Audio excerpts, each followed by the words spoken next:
आपल्या वारकरी संप्रदायाचं दैवत पंढरीश परमात्मा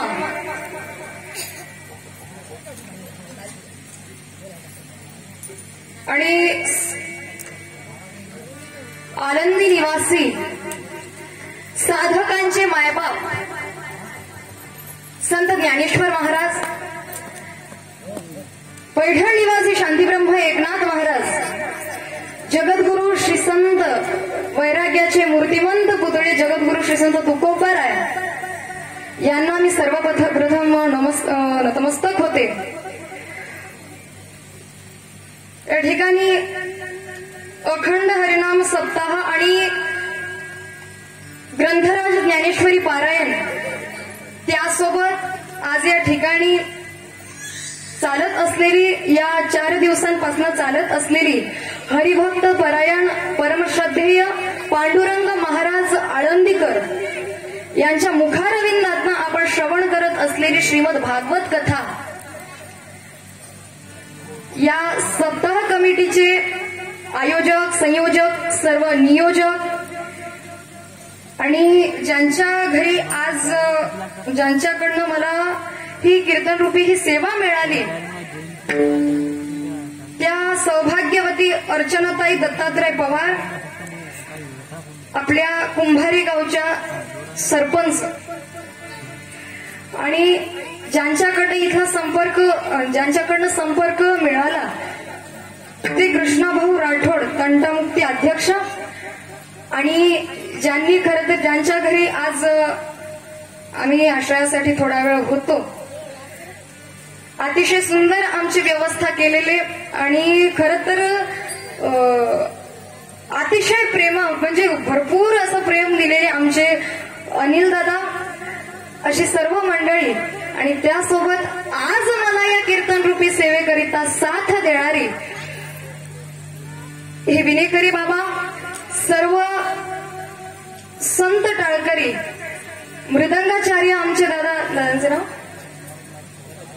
बालाजी महाराज चव्हाण, पवन महाराज दोरे आणि सर्व टाळकरी मंडळी, संत टाळकरी मंडळी, मी संत टाळकरी का म्हणतेय त्याचं कारण असं आहे, नामदेवराय जेव्हा कीर्तन करत होते ना वाळवंटामध्ये, तेव्हा त्या कीर्तन चालू असताना त्या काळी त्यावेळेला त्या कीर्तनामध्ये ही जी टाळकरी मंडळी जी होती ना, ती सर्व संत टाळकरी, त्या काळची जी सर्व समकालीन असणारी संत मंडळी होती, ती सर्व त्या दिवशी टाळ घेऊन उभी होती.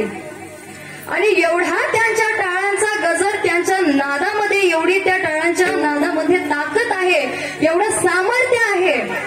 आपण सर्वजण बोलतो यात नवल नाही, त्यांच्या टाळांच्या नादावरती आपण सर्वसामान्य लोक डुलतो यात नवल नाहीये. पण तिथं स्वतः पंढरीश परमात्मा नसतो यात नवल आहे. नामदेव कीर्तन करी पुढे देवनाचे पांडुरंग, नामदेव कीर्तन करी पुढे देवनाचे पांडुरंग.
ज्यांनी आत्ताची चाल गायली ते अमोल महाराज आणि आपलं आदिनाथ महाराज. कोणाला सांगू का, इथं आम्हाला म्हणतात ना, हा भारत देश याच्यासाठीच प्रसिद्ध आहे. हमारे देश में हीरे जिनको कहते हैं ना, यही है हमारे देश के हीरे.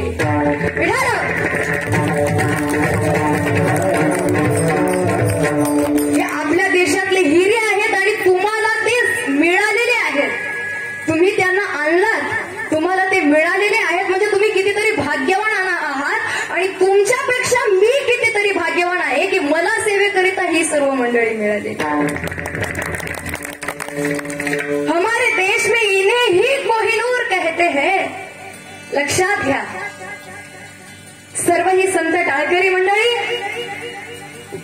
आणि आमचे हार्मोनियम वाले काका माधव महाराज आणि सर्व बसलेली श्रोते मंडळी, कुणाचं नाव राहिलं असेल तर माफ करा, लहान आहे त्यासाठी माफ करा. आणि माझ्या कीर्तन रूपी सेवेला मी सुरुवात करते. विठाला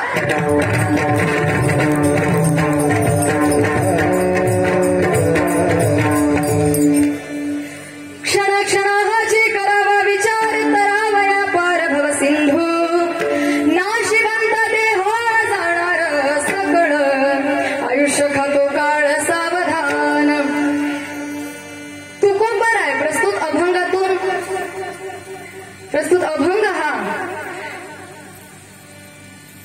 ज्ञानोबारायांना अतिशय प्रिय असणारे संत हृदय सम्राट, विश्ववंद्य, विश्वसंत, विश्वभूषण, जगद्गुरु श्री संत तुकोबाराय यांचा हा 4 चरणांचा अतिशय उत्कृष्ट असा सर्वांच्या परिचयातला पाठांतरातला असणारा अभंग कीर्तन रूपी सेवेकरिता निवडलेला आहे.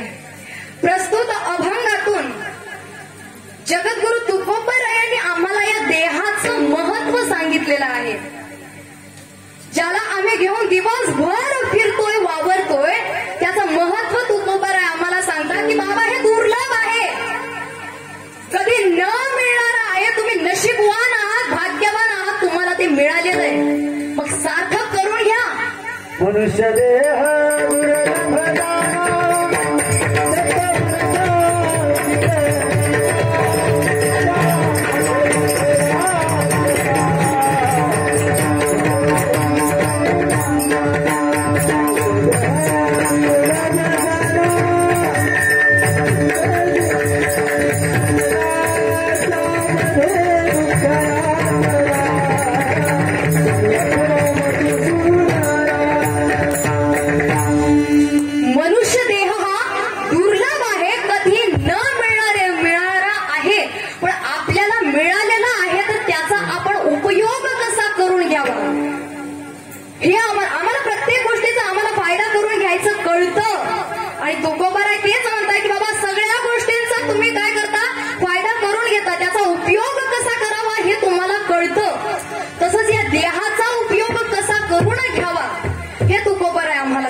संतांच्या समागमात राहावं. देह हा नाशिवंत आहे क्षण, आणि तो नाशिवंत असून क्षणभंगूर आहे. आणि त्याकरिता आम्हाला सांगताय की बाबा तुम्ही संतांच्या समागमामध्ये जा, संतांच्या संगतीमध्ये तुम्ही जा. तुमच्यावर सद्गुरूंची कृपा व्हावी लागेल, संतांची कृपा व्हावी लागेल, तेव्हा पुढे तुमचा उद्धार होईल. पण त्या पुढे जाऊन अजून तुकोबाराय सांगता की बाबा एवढं करून नाही चालणार, एवढं करून नाही चालणार. या ऐहिक सुख आणि पारलौकिक सुख यांच्यातलं जे भेद आहे ते आपण डोळसपणे जाणून घ्यायला हवं. आता ही भाषा प्रत्येकाला नाही कळणार, पण अभंग जेव्हा मी सोडवणार आहे त्याच्यातून आपल्याला ते स्पष्ट होईल. विठाला अशा प्रकारे आम्हाला संतांच्या समागमामध्ये तुकोबाराय यायला सांगतात. आणि सर्वप्रथम आम्हाला प्रश्न असा आमच्या पुढे उभा होतो, तुकोबाराय आम्हाला या अभंगामधनं क्षणाचं महत्व सांगतात. क्षण किती महत्वाचा, एका क्षणाचं महत्व काय, हे अगोदर पहिला प्रश्न आम्हाला हा पडतो. आणि दुसरा प्रश्न असा आहे, फक्त क्षणाला नाही तर क्षणाला विचार करायला तुकोबाराय आम्हाला सांगतात. आणि एवढंही करून नाही चालत, तर त्यासोबत आम्हाला विचार करायचा आहे. तो हाची विचार म्हणलेला आहे. मग हाची विचार म्हणजे नेमका कोणता विचार करायचा, नेमका कोणता विचार करायचा ते आम्हाला पाहायचं. आणि एवढं करूनही आम्हाला विचार करण्याची गरजच काय ते आम्हाला आजच्या अभंगातून पाहायचंय. विठाला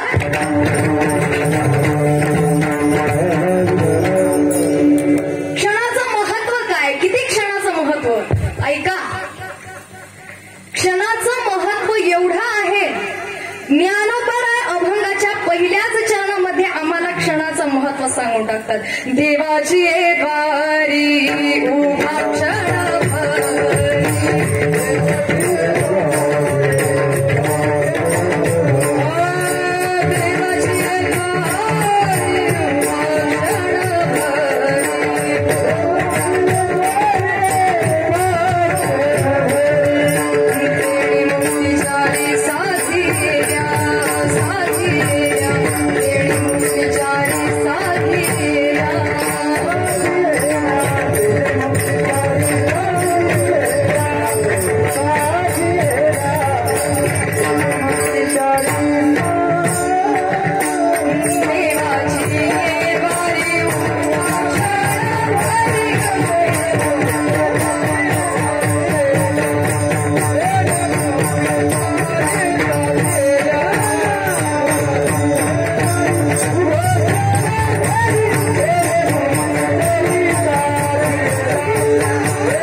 मोलाची घडी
तुकोबारायांचं म्हणणं आहे. विठाल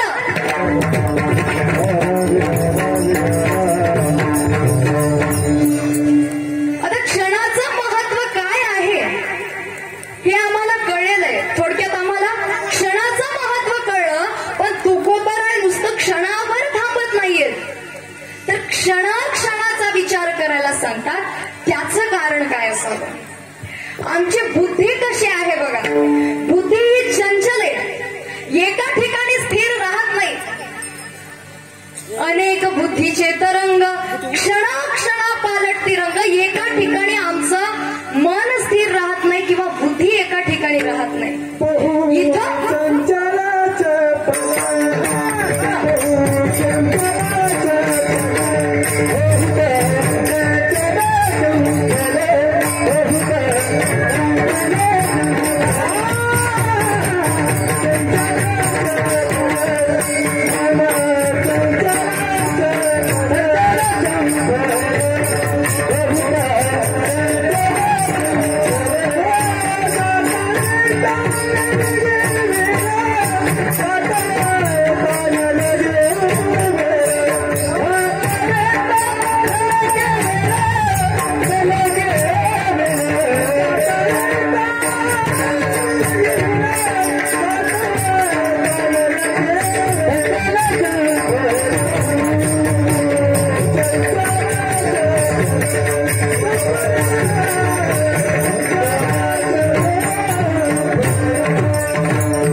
इथल्याशिवाय आम्हाला काहीच सुचत नाही. घरी बसलं तरी विचार येतो की आता महाराज कोणते आले असतील किंवा आता काय चाललं असेल. सगळे काही विचार आमच्या मनामध्ये येत असतात, चालू असतं हे. पण हे कधीपर्यंत? तर फक्त सप्ताह असेपर्यंत. आता परमार्थ सोडायचा नाही. हे सगळे आपले विचार मनामध्ये चालू असतात, डोक्यामध्ये आपलं हे चालू असतं. कधी? सप्ताह होईपर्यंत. सप्ताह होईपर्यंत सांगू का अजून काय काय चालतं? अष्टगंध, हुक्का, चंदन हे आता आमच्या कपाळावरच चुकतच नाही. कधीपर्यंत? पण सप्ताह होईपर्यंत.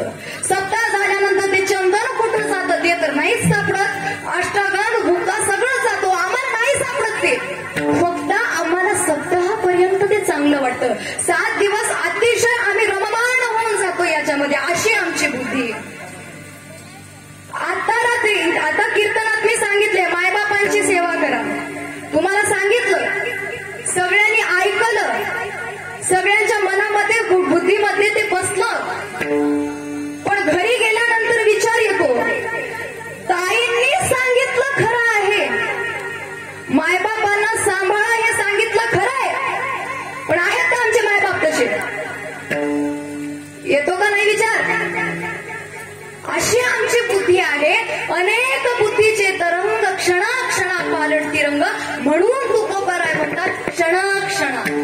म्हणून तुम्ही फक्त क्षणाला नाही तर प्रत्येक क्षणाला, क्षणाला म्हणजे प्रत्येक क्षणाला तुम्ही विचार करा असं म्हणणं आहे. तुम्ही क्षणाला विचार करायला हवा. कारण त्याचं कारण अजून एक जर सांगायचं झालं तर सांगू का? अजून जर क्लिअर जर करायचं झालं, कल करे सो आज कर, आज करे सो अभी करे सो अभीच कर. नको वेळ दौडू देऊ नको, आत्ता कर, जे करायचंय ते आत्ता कर. म्हणून तुकोबाराय म्हणतात क्षणाला विचार कर. पुढे म्हणतात बाबा हाची विचार कर. हाची म्हणजे नेमकं कुठला विचार? विचार आम्ही नाही करत का? करतो. विचार करत नाही तो? करतो. पण जो करावा तो विचार करत नाही आणि नको त्याचा विचार करतो. इथं आम्ही चुकतो. विचार कोण करत नाही इथं? माणसं. आपण माणसं होत ना. आपल्याला बुद्धी फक्त आपल्याला बुद्धी दिलेली आहे ना देवानं. मग आम्ही विचार करतो ना. विचार करतो पण करावा त्याचा करत नाही आणि नको त्याचा करतो ना. इथं आम्ही चुकतो. एक माणूस असाच, आता इथं जसा होता त्या पायऱ्या जशा दिसतायत ना,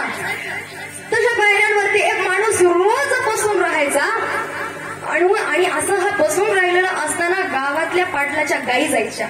एक नोकरदार त्यांच्या गायी घेऊन जायचा आणि ह्या गायी बघितल्यानंतर त्यावेळेला त्याच्या डोक्यात यायचं त्यातली जी एक अशा त्यासोबत म्हशी देखील होत्या आणि त्यातली एक म्हैस जी होती ना ती होती वाकड्या शिंगाची म्हैस.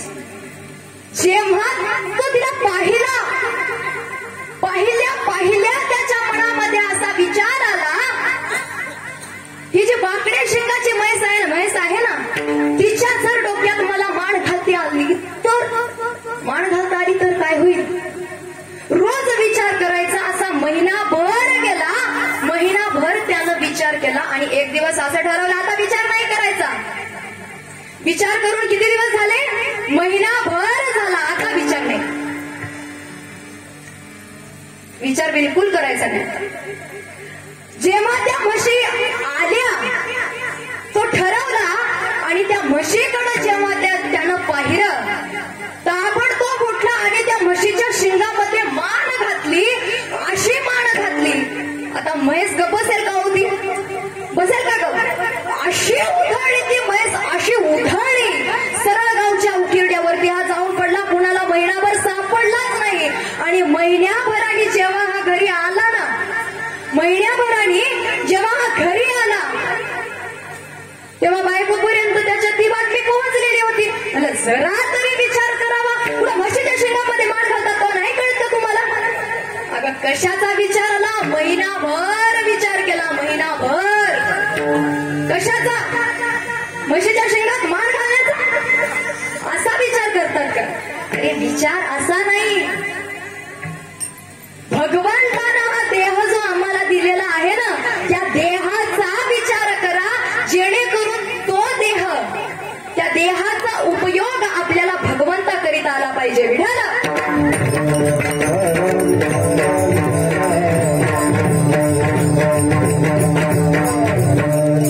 त्याकरिता आम्हाला विचार करायला पाहिजे. पण हाची विचार म्हणजे नेमका कोणता विचार? तेच तुकोबाराय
महत्वाचं आहे.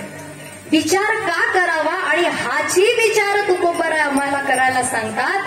त्याचं कारण असं आहे हा नरदेह दुर्लभ आहे आणि त्याचा उपयोग आम्हाला परमात्म्याकरिता करायचा आहे. पण कसा करायचा तो विचार करून करायचा. जेव्हा आताच मी सांगितलं होतं की नामदेवरायांचं कीर्तन चालू होतं असं मी वाळवंटामध्ये कीर्तन चालू होतं असं सांगितलं आणि याच कीर्तनाला संत ज्ञानोबाराय देखील टाळ घेऊन उभे होते बरं का. आणि ही कीर्तन सेवा चालू असताना अशी सर्व श्रोते मंडळी बसलेली होती आणि तिथं आल्या संत कान्होपात्रा. सगळ्या स्त्रिया तिच्याकडे पाहतायत. कान्होपात्रा बसली शांत. कीर्तन संपलं.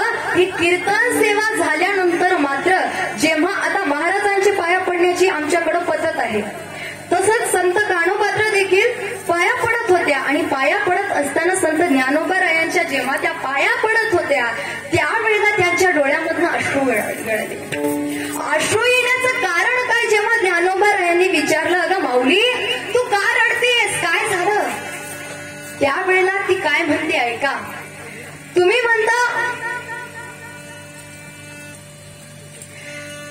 म्हणता की बाबा सर्व संत मंडळी म्हणतात सगळ्यांचे येथे आहे अधिकार, सगळ्यांना इथं अधिकार आहे असं तुम्ही सांगता.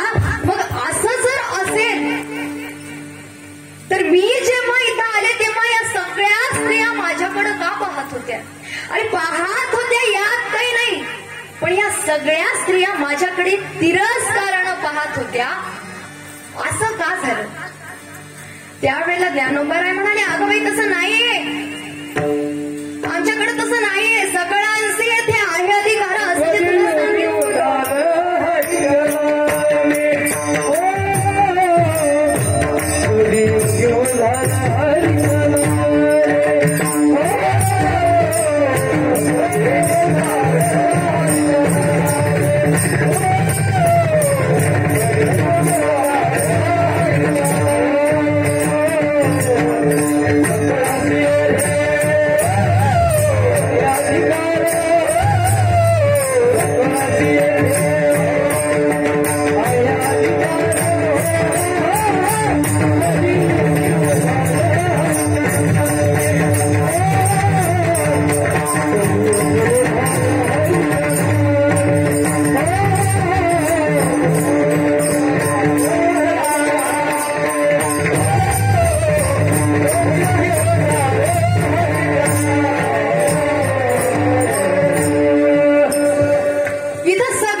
तिरस्कारानं पाहिल्या असतील मान्य, पण माझा पांडुरंग तसा नाही ग.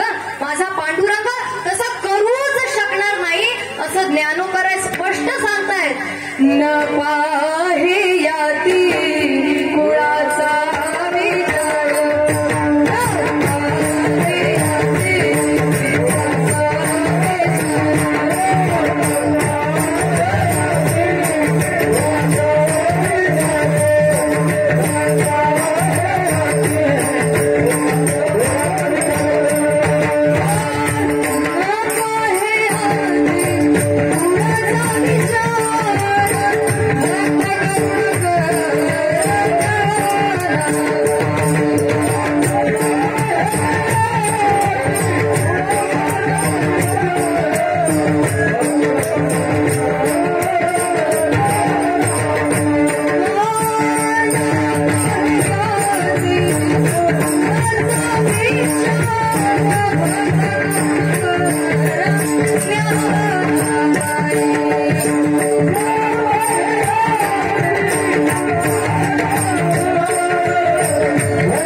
सगळं हे खरं आहे. माझा पांडुरंग हे मानतो, कुणी जरी मानत नसलं तरी माझा पांडुरंग मानतो, हे ज्ञानोबारायांचं म्हणणं होतं. त्यावेळेला ज्ञानोबारायांच्या शब्दांवरती तिनं विश्वास ठेवला. मग मी आता करू काय, पुढे जाऊन नेमकं करू काय असं जेव्हा तिनं विचारलं त्यावेळेला ज्ञानोबाराय म्हणाले, आता तू काही करायचं नाही, फक्त एक लक्षात ठेव, देह जावो अथवा राहो पांडुरंगी दृढ भाव. फक्त पांडुरंगाला आपला सर्वस्व मान आणि तो पांडुरंगाच्या गाभायामध्ये राहावं. त्या दिवशीपासून संत कान्होपात्रा तिथे राहायला लागल्या आणि असंच तिथं त्यांचंही नामस्मरण चालू असताना गळ्यामध्ये टाळ, हातामध्ये चिपळी आणि पायामध्ये चाळ बांधून नाचत गात असणारी, अभंग गात असणारी ही संत कान्होपात्रा. असाच एक दिवस ती गात असताना, नाचत असताना एक कर्नाटकचा राजा आला आणि त्यानं तिला पाहिलं. एक तरुण अशी 16 वर्षाची अतिशय सुंदर मुलगी समोर उभी त्याला दिसली. ही नाचताना दिसली, गाताना दिसली. हे बघितल्यानंतर मात्र त्याला दुर्बुद्धी सुचली. ती अशी की ही मुलगी जी इथं नाचतीये ना, ती पांडुरंगाच्या मंदिरात नाही तर माझ्या दरबारात नाचायला हवी, अशी त्याला दुर्बुद्धी सुचली. आणि त्याच्या सैनिकांना तो आज्ञा दिला की तुम्ही त्यांना पकडा. त्यावेळेला ती सैनिक पाठोपाठ मागे लागली, धावायला लागली. कान्होपात्रा पळतीये, धावतीये. शेवटी तिनं उंबरठा गाठला आणि उंबरठा गाठल्यानंतर जेव्हा ती उंबरठा ओलांडणार इतक्यात तिला लक्षात आलं, क्षणाचा विचार तिनं केला. काय क्षण आणि विचार लक्षात घ्या. क्षणाचा विचार तिनं केला आणि उपयोग असा झाला, ती माघारी फिरली आणि परत धावतीये. सरळ ती विठ्ठलाच्या चरणांजवळ गेली. विठ्ठलाच्या चरणाला घट्ट अशी मिठी मारली आणि भगवंताला आर्त अशी हाक दिली. विठ्ठला, अरे एका बेशीची मुलगी मी, हे चुकलं माझं? काय चुकलं काय माझं? काही लोक माझ्याशी असं वागतात. अरे मी तर चांगली आहे ना, मी चांगलं वागते ना, मी तुझं भजन गाते ना. द्रौपदीची जशी तू लाज राखलीस तशी तू माझी लाज राख.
आणि तिच्या अशा आर्त हाकेला पांडुरंगही धावावा आणि तिच्यातली प्राणज्योत आपल्यामध्ये सामावून घ्यावी. सांगण्याचा तात्पर्य एवढाच आहे, क्षणाचा विचार. तसं तर आम्हाला संतांचं देखील महत्व इथं कळतं. संतांचा शब्द देखील किती महत्वाचा असतो त्यांच्या शब्दांवरती जर विश्वास ठेवला तर. पण त्यासोबत आपल्या अभंगाचे जे मुख्य शब्द आहेत ना, क्षण आणि विचार, तेच आम्हाला इथं करायचंय. क्षणाचा विचार इथं कान्होपात्रेने केला आणि तिचा उद्धार झाला. तिनं हा भवसागर तरुण गेला. करावया पार भवसिंधू, अशा पद्धतीनं तिनं भवसागर तरुण गेली ती. पण बाबांना याला जास्त वेळ लावू नका. का जास्त वेळ लावू नका? अभंगाचा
सिंहासन पर चढ़ एक बंधे जंजीर. अरे इथं जो कोणी आलेला आहे ना त्याला प्रत्येकाला जायचंय, त्याला प्रत्येकाला जायचंय. पण एखादा जो धर्मात्मा आहे तो धर्मात्मा सिंहासनावरती बसून जातो, तर एखादा पाप्यात्मा, एक पापी आत्मा हा मात्र जंजीर म्हणजे या जंजीराने बांधल्या जातो, त्याला बांधून ओढून नेल्या जातं. प्रत्येकाला तर जावं लागणार आहे, पण जावं कसं ते देखील तेवढंच महत्वाचं आहे. देह नाशिवंत आहे, देह तर नाशिवंत आहे माहित आहे. इथं कुणी आलेला सुखी देखील राहत नाही. सगळी सर्व सुखी असा कोण आहे, विचारी मना तूच शोधून पाहे. जय जय रघुवीर समर्थ. ही दुनिया, ही दुनिया, ही दुनिया माया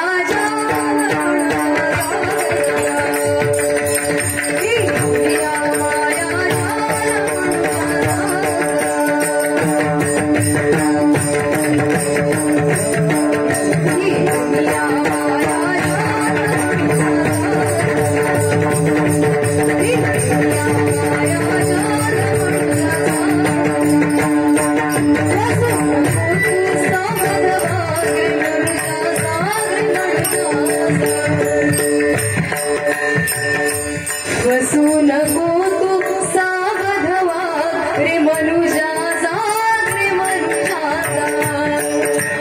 अळवावरचा पाणी केव्हा होती होईल का रे, जमिनीवरची उडा समजे आकाशात रे.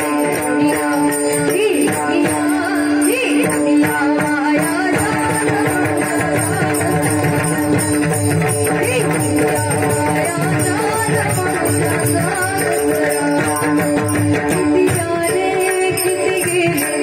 भले मोठे राज झाले, मोठ्या गर्वात बुडाले आणि मातीत मिळून सारे.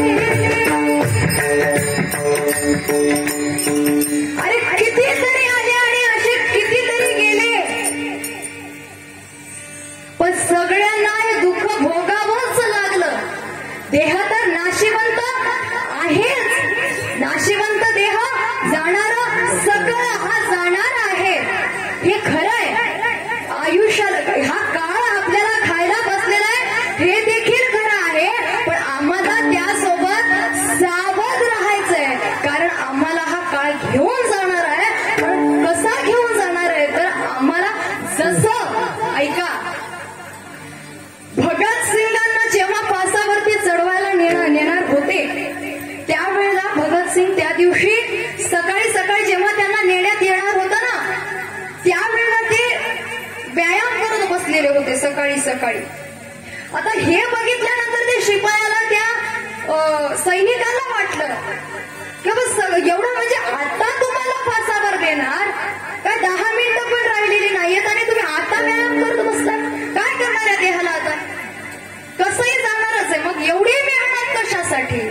त्यावेळेला त्यांचं उत्तर काय होतं ऐका, काय म्हणतात भगतसिंग ऐका. जसं तुम्ही भगवंताला जर फुलं जर अर्पण करत असाल, तुम्ही कसे फुलं आणता हो, ताजे तवाने फुलं आणता, बरोबर आहे का नाही. लगेच्या लगे तुम्ही झाडाचे तोडलेले ताजे तवाने फुलं आणून तुम्ही भगवंताला अर्पण करता.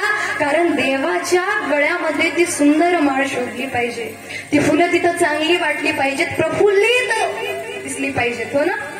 असा आम्ही विचार जसा करतो ना तसा हा देह आम्हाला परमात्म्याला अर्पण करायचा आहे. मग हा कसा गेला पाहिजे, हा देखील प्रफुल्लित ताजा तवानाच असला पाहिजे असं भगतसिंगांचं म्हणणं होतं. सांगण्याचं तात्पर्य सावध राहा म्हणजे नेमकं काय करा, तर भक्ती करून, भक्तीच्या मार्गाने जाऊन तुम्ही भक्ती करून या देहाला कसं तुम्हाला ताजं तवानं ठेवता येईल ते बघा. भगवंताला ते तुम्हाला अर्पण करायचं आहे याचा विचार करून तुम्ही जगायला शिका. विठाला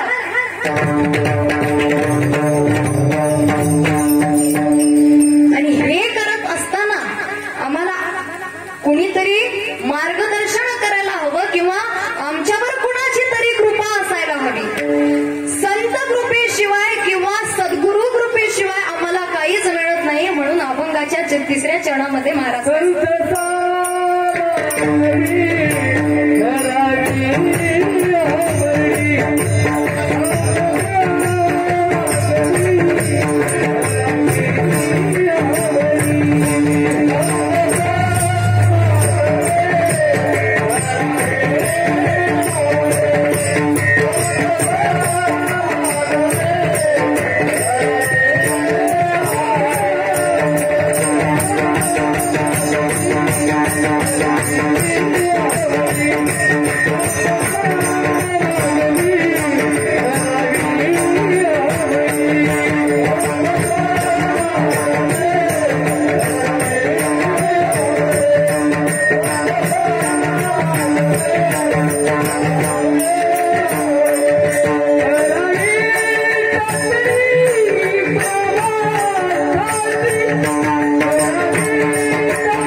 सर्वप्रथम भजन करू आणि आपण 3रा चरण नंतर पाहू. सर्वांनी हात वर करा.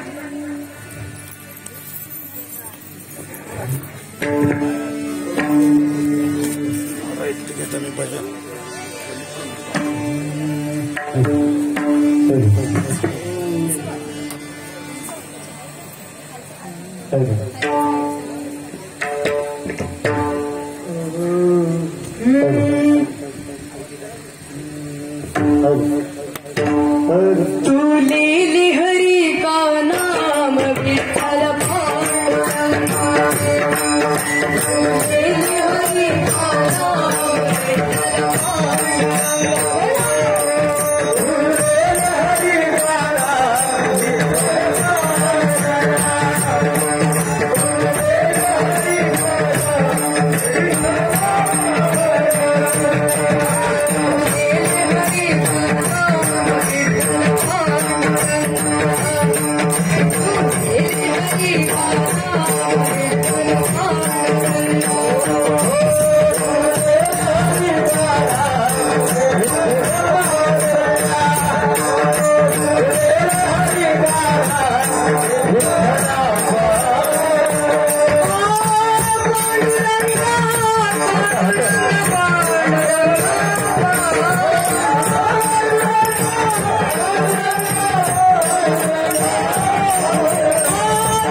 लक्षपूर्वक ऐका, अतिशय महत्वाचं आहे.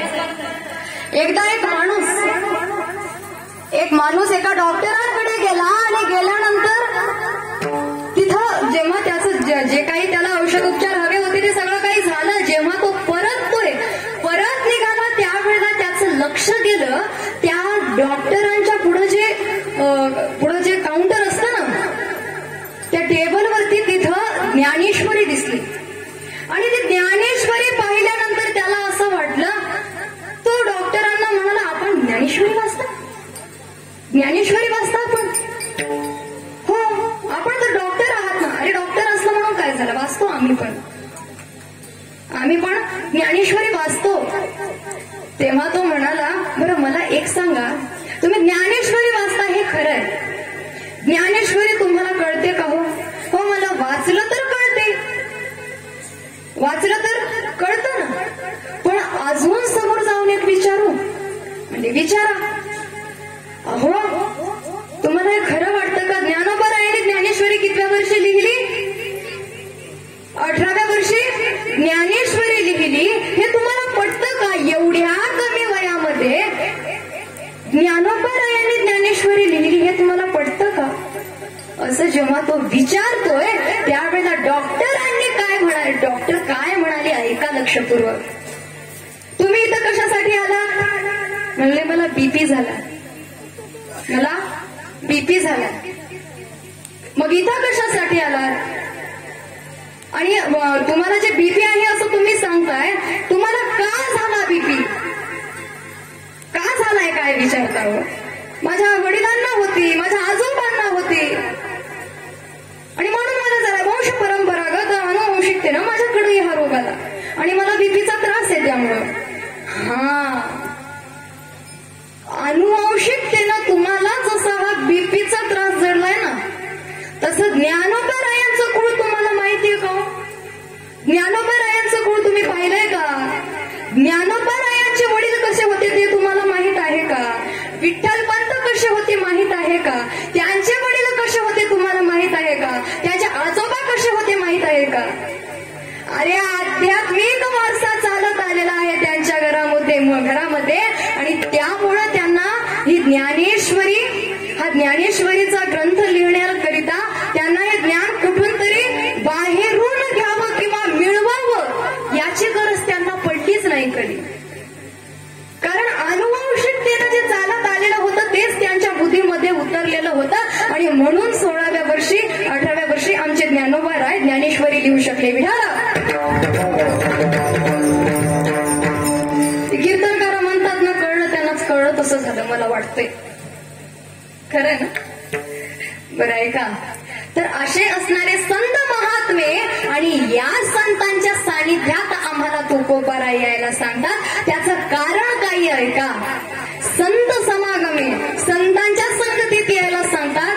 तर त्या अगोदर आम्हाला दुर्जनांच्या संगतीत का जाऊ नये हे जर कळालं तरच आम्ही संतांच्या संगतीमध्ये जाऊ. दुर्जन किती वाईट आहे दुर्जन. ऐका, तुम्ही विंचू पाहिला ना सर्वांना विंचू माहिती. या विंचवाच्या फक्त नांगीत विष असतं. पण दुर्जन हा एक असा आहे त्याच्या सर्वांगामध्ये विष असतं. तू का म्हणे विंचाची नांगी दुर्जन सकवा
संगती काय कर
संतांशीच संगती करा आणि परमार्थाची कास धरा, परमात्म्याची कास धरा.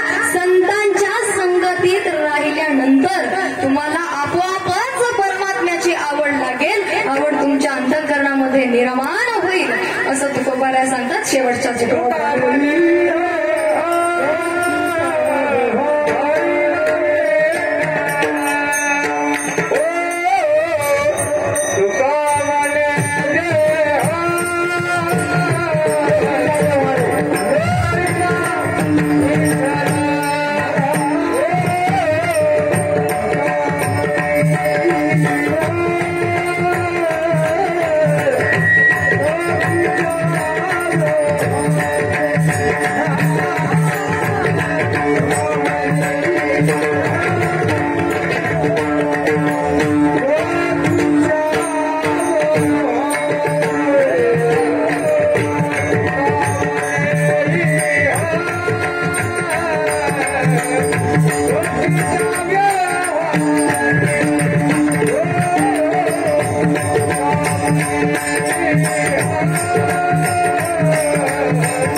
त्याचा उपयोग तू भगवंताकरिता कर. आणि तुम्हाला जे वाटतं ना आपल्याला की बाबा हा जो आपल्याला अहंकार झालेला आहे की इथं आम्हाला हा देह मिळाला, हे सगळं आहे. आम्ही समजा एक माणूस असा मोठा बंगला बांधला आणि बांधल्यानंतर त्याला आता तिथं ते बघण्याकरिता आपल्याकडे येतात ना बघायला, असं वास्तुशांती ठेवल्यानंतर सर्वजण बघायला येतात. आणि त्यात एक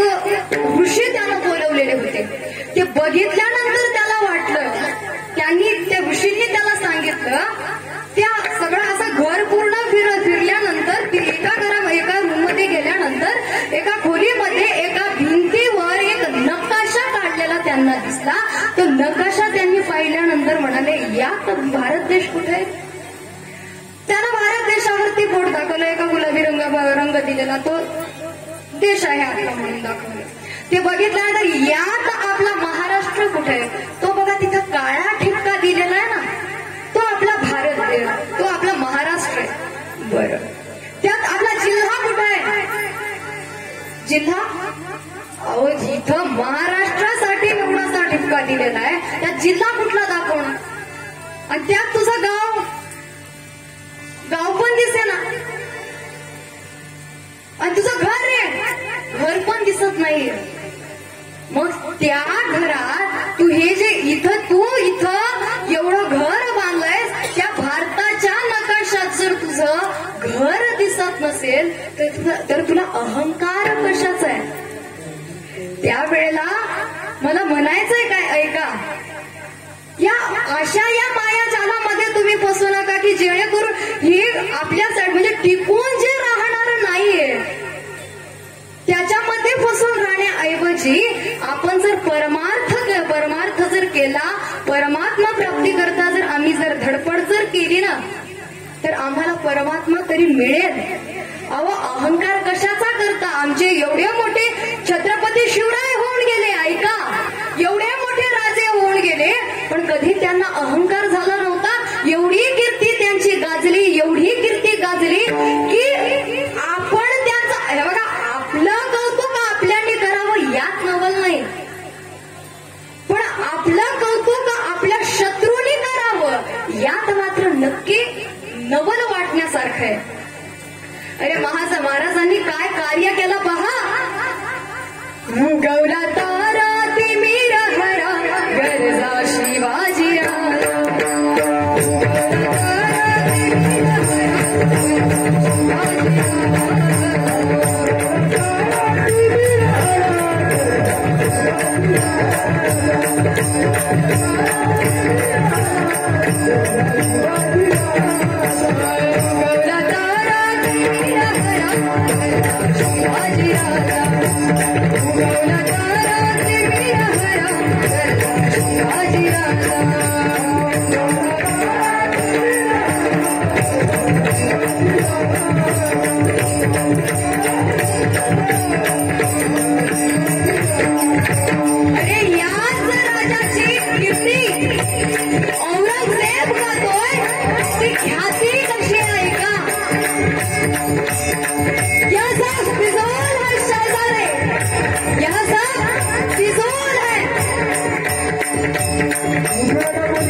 हाँ, शिवाजी मगरूर है, शिवाजी मगरूर है, लगाबाज है, लेकिन उसका चाल चलन दूध की तरह साफ और उसकी गर्दन ऊंची आसमान को छू रही है। ये देखिए शब्द औरंगजेबाचे। अरे हमें दुश्मन भी मिला, वो भी शिवाज ऐसा मिला। एकच राजा इथे जन्मला शिवनेरी किल्ल्यावर, एकच राजा इथे जन्मला शिवनेरी किल्ल्यावर,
आणि त्याकरिता आपल्याला जीवन असं जगावं लागणार आहे, सोन्यासारखं जीवन आपल्याला जगावं लागेल आणि आम्हाला देखील आमची कीर्ती करून घ्यावी लागेल। तर जे आम्ही जेव्हा चांगलं वागू तेव्हा आमची देखील लोक कीर्ती करतील, पण आम्हाला देखील तसं चांगलं वागता आलं पाहिजे। नेमकं काय करावं? चांगलं वागणं, चांगलं वागणं, चांगलं वागणं म्हणजे काय करावं हो? चांगलं वागणं म्हणजे काय आहे? आज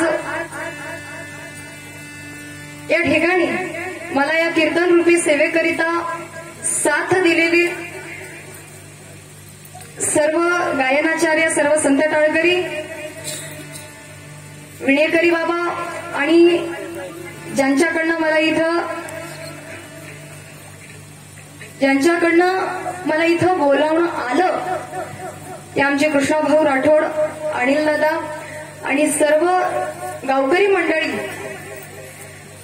त्यासोबत आजचे यजमान जे आहेत ते आपल्या सरपंचताई सौभाग्यवती अर्चनाताई पवार, अर्चनाताई दत्तात्रय पवार, आणि त्यासोबत आज माझा आवाज आपल्यापर्यंत ज्यांनी पोहोचवला ते आमचे साऊंड सिस्टीम वाले दादा, त्यांच्यासाठी एकदा जोरदार टाळ्या वाजवा।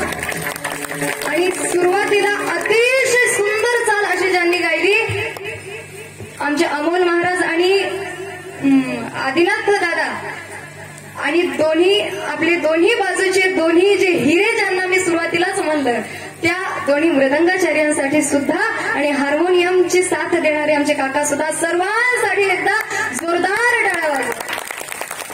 आणि त्यासोबत ही चिमुकली मंडळी जी ही बालगोपाळाची बाजूला थांबलेली आहेत ना, त्यांच्यासाठी एकदा जोरदार टाळ्या वाजवा।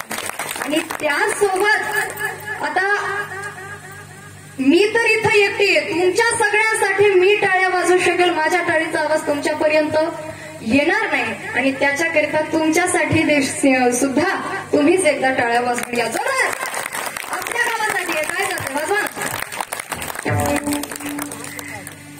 आणि अशा प्रकारे आज आपल्या या कुंभारी गावामध्ये येण्याचा योग आला। अतिशय सुंदर असं आपण इथे डेकोरेशन वगैरे केलेलं आहे, मंदिर देखील अतिशय सुंदर आहे, संत सेवालाल महाराजांचं देखील दर्शन झालं, अतिशय सुंदर असं वातावरण इथं आपण निर्माण केलेलं आहे। अशीच भक्ती आपल्याकडून घडत राहो अशी पांडुरंग परमात्म्याच्या चरणी मी प्रार्थना करते आणि माझ्या वाणीत आम्ही विराम देते। ज्ञानेश्वर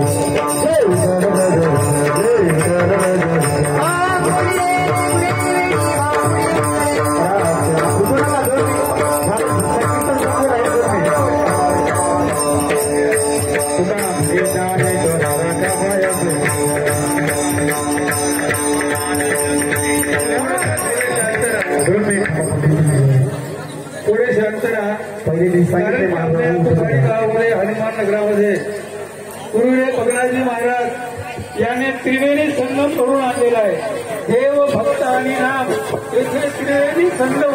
त्या त्रिवेणी संगमामध्ये आपण या ठिकाणी आपण स्नान करत आहोत. त्या त्रिवेणी संगमच्या नेमक्या तीर्थावर आमचे हरिभक्त पारायण ऋतुताई राहणार नांदेड राहणार फिरोली जिल्हा नांदेड